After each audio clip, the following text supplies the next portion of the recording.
Right, good morning, brothers and sisters. I was asked by Raymond to do the sermon today, just after I'd written the title in my little notebook, and I was really glad. Then I got home and I thought, what on earth did you accept to do? You know, so I have something burning in my heart, which is so personal and so burning that I didn't actually want to talk about it because it's not general, it's very personal. But I tried to expand the concept of a moral compass and the destiny of our family, what will happen in the next second generation, third generation, fourth generation, fifth generation. And I came across the story of Samson and Delilah.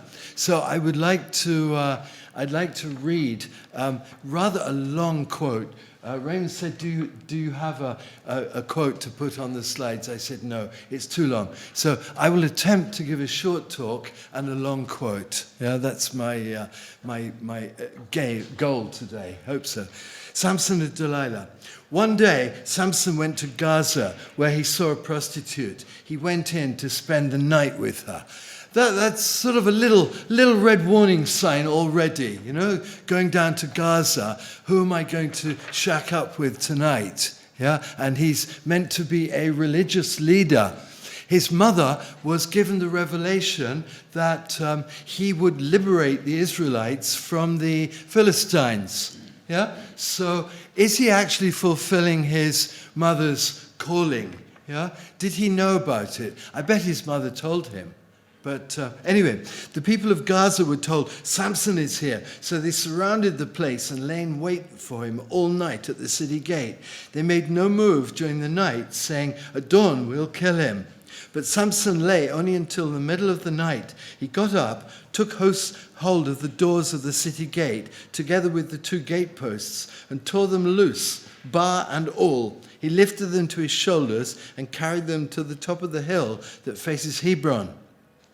Sometime later, he fell in love with a woman in the valley of Sorek, whose name was Delilah. The rulers of the Philistines went to her and said, see if you can lure him into showing you the secret of his great strength and how we can overpower him so that we can tie him up and subdue him. Each one of us will give you 1,100 shekels of silver, probably quite a large amount of money, to betray this strong man. So Delilah said to Samson, tell me the secret of your great strength and how you can be tied up and subdued, as if he's going to answer. Yeah. So he answered her, if anyone ties me with 7 fresh bowstrings that haven't been dried, I'll become as weak as any other normal man. So when the rulers of the Philistines brought her 7 fresh bowstrings that hadn't been dried, she tied him up, and with men hidden in his room, she called to him, Samson, the Philistines are upon you. But he snapped the bowstrings as easily as a piece of string snaps when it comes close to a flame. So the secret of his strength was not discovered. Then Delilah said to Samson, you've made a fool of me, you lied to me. Come now, tell me, how can you be tied? He said, if anyone ties me securely with new ropes that have never been used, I'll become as weak as any other man. So Delilah, look at this hammering down, this constant criticism, this constant harping, this wearing out of his character, by the one who he was closest to. There's a moral there. So after he'd been tied up with the ropes, she said, Samson, the Philistines are upon you. But he snapped the ropes off his arms as if they were threads.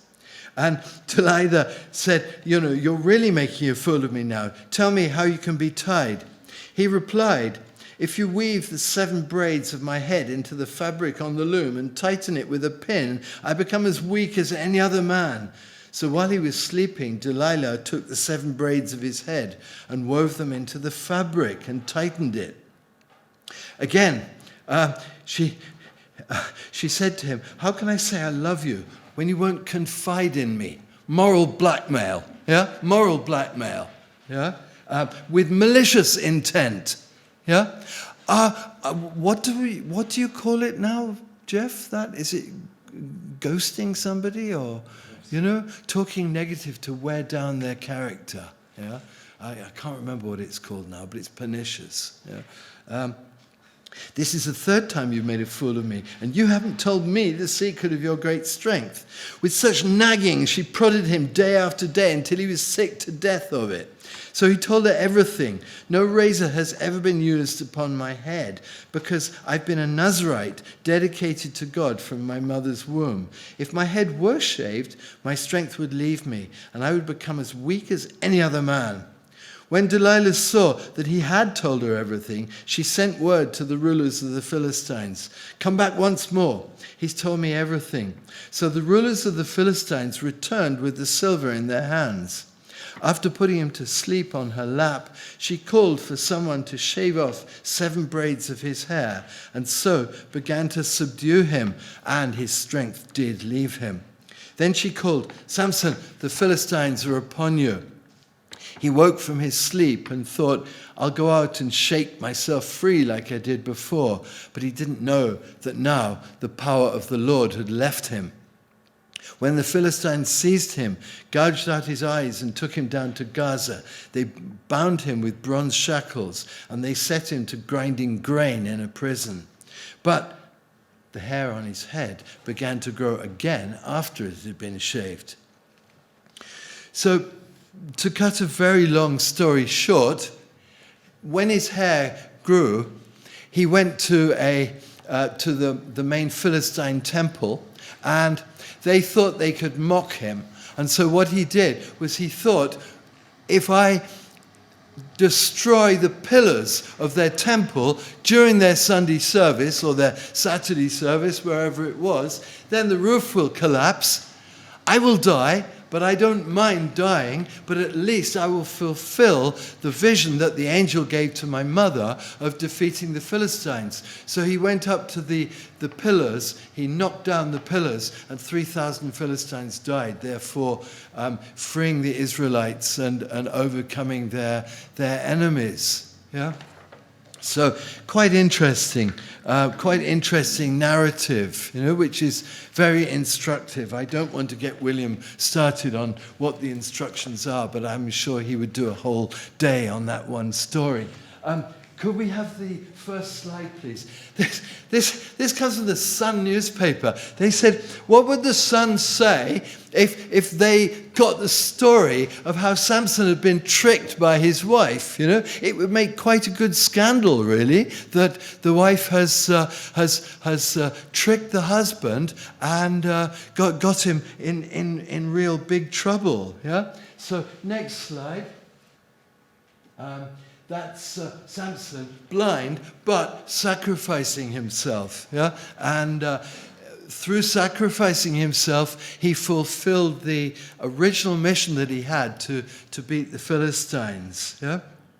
Now, I'd like to do another person who had a moral mission given to him by God, who then messed up or missed it. Yeah? This is the idea of the moral compass. So, next slide.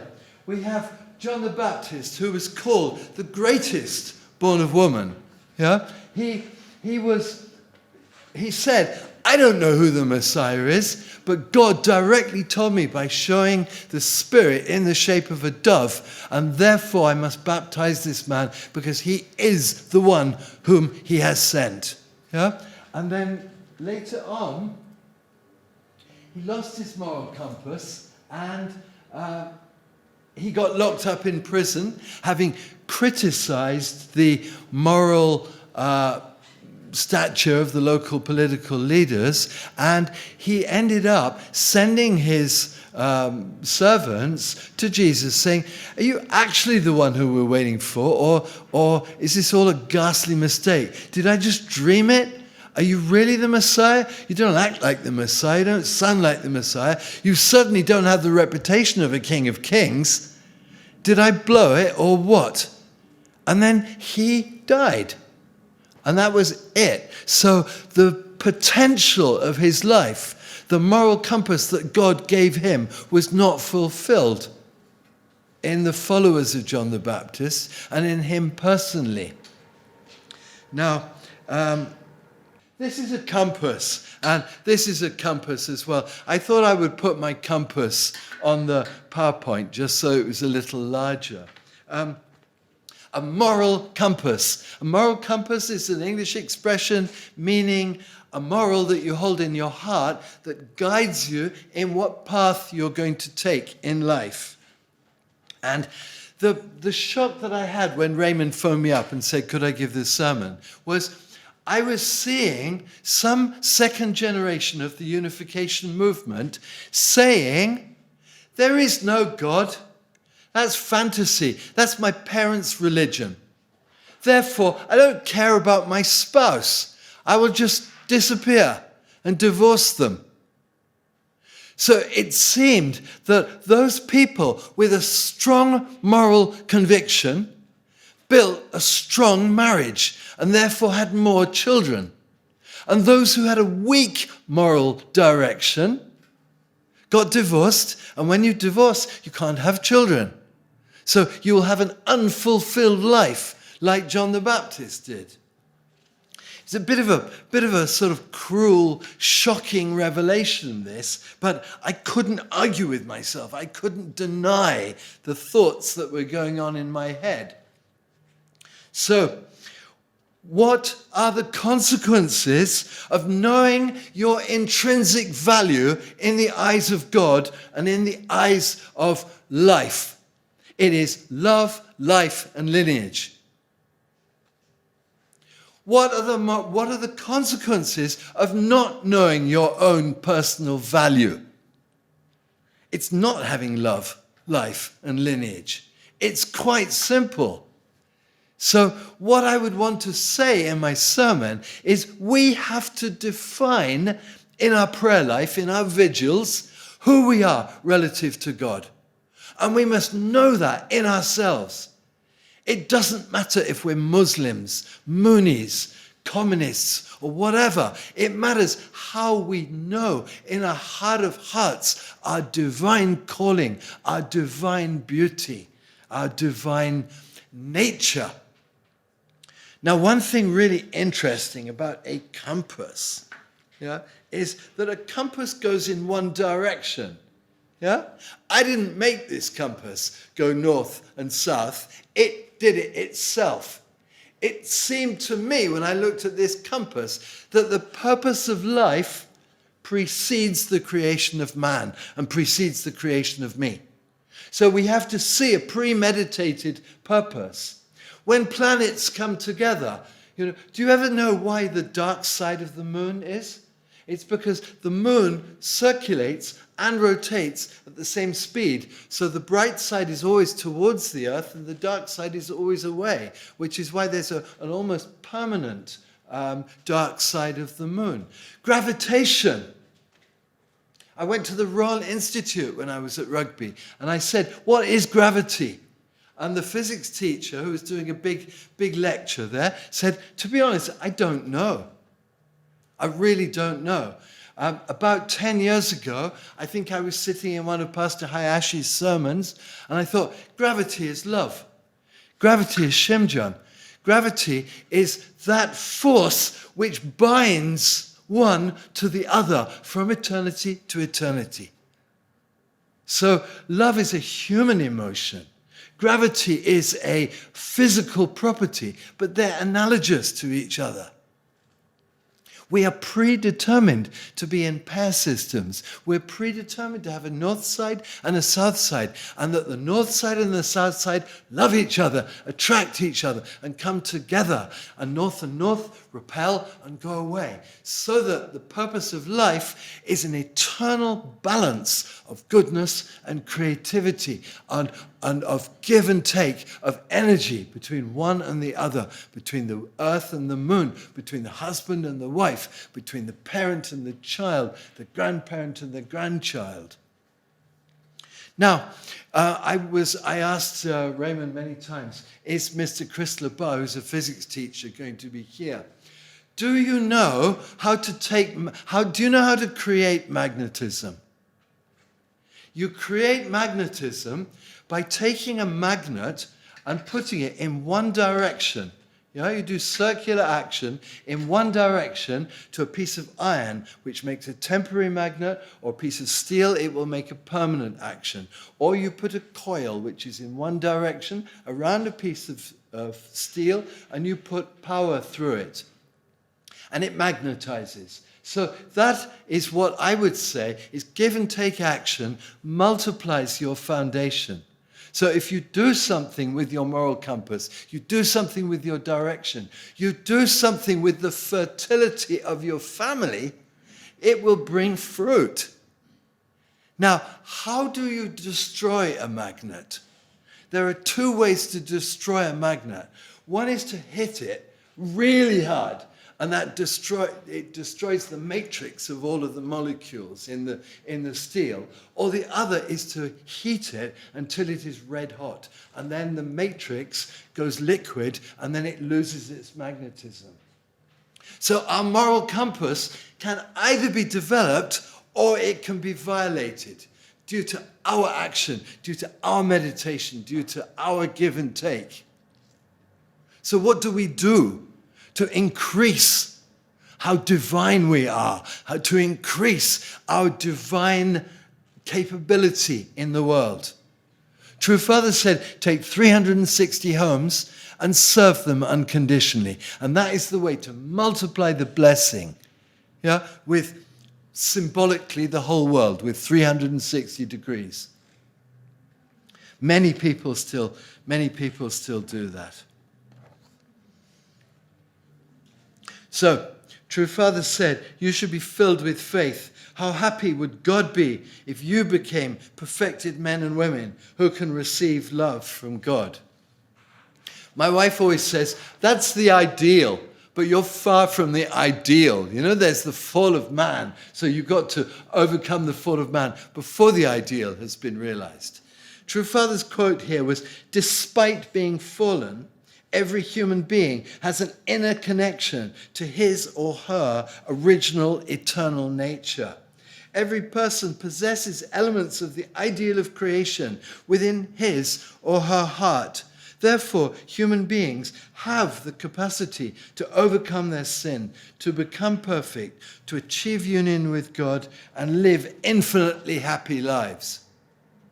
So happiness is our destiny. We have to do something about it, but it is our destiny. True Father was a country boy who loved the mountains, loved the animals, loved the trees, loved the plants.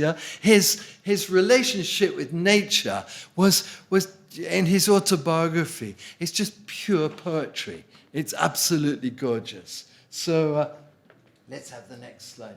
Whenever I look at nature, I think deeply about how God created all these things. I have such a sense of awe and wonder when I think about all the trees and how the plants were created. We should have a sincere concern for and interest in everything around us. Only after we grasp the details of things can we manage them well. But even though simply appreciating the original value of nature will receive a great blessing, then we will comprehend the fact that nature was made for us. However, people don't know how to look at nature. I think Jeff is a great nature lover. You go into nature and you find heaven. You find that's the dwelling place of God. We're so privileged here to have a peace garden, which is the dwelling place of God in North London, in Watford. So.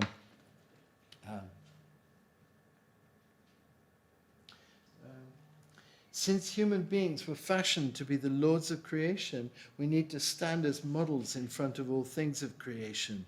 From the position of children attending our Heavenly Father, we find life's lessons in all things of creation and harmonize with them. We'll be naturally attuned to the principles of heaven and earth. Animals cooperate with one another to protect their own kind. And the next one, please. These are called beekeepers, bee eaters. these birds. Yeah, I thought they were kingfishers, but I met an ornithologist who said they're beekeepers. Are they sharing the bee, or are they fighting for it? It's open to debate that. But True Father says, when a lion approaches a herd of zebras, they form a circle around their young and protect them by kicking with their hind legs. Lions too, even though they may fight over their prey, still share it. They share it with vultures, they share it with hyenas, they share it with all sorts of animals, and they don't attack them when they're having their meal. Yeah, they make sure they've got their own, and they make sure their children are fed. Yeah, but they do share. So we learn from nature how to harmonize with one another and how to live together. That is the way of our life. We haven't worked out a unificationist theory of economics yet. How do we share with the nations of the world? That's for next sermon, I think. I'll give that to somebody who's been to UTS. Nature exists in order to perfect love. The mineral world pleads with us, please complete your love. The plant world begs us, please make your love perfect. The animal world says the same thing. They all want to see people completely ripen and mature their love. That is to say, they want to see God's love perfected. When that time comes, a world filled with abundant love, a world that can become one, will come about. That's why they want to see the perfection of love. When God's love, human love, and the universe's love are all perfected, everyone will be able to say for the first time, now we're happy.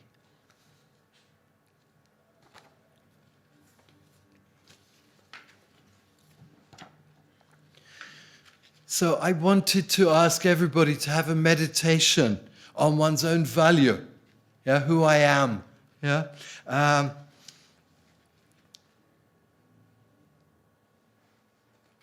Carl Jung talked about the plasticity of the mind.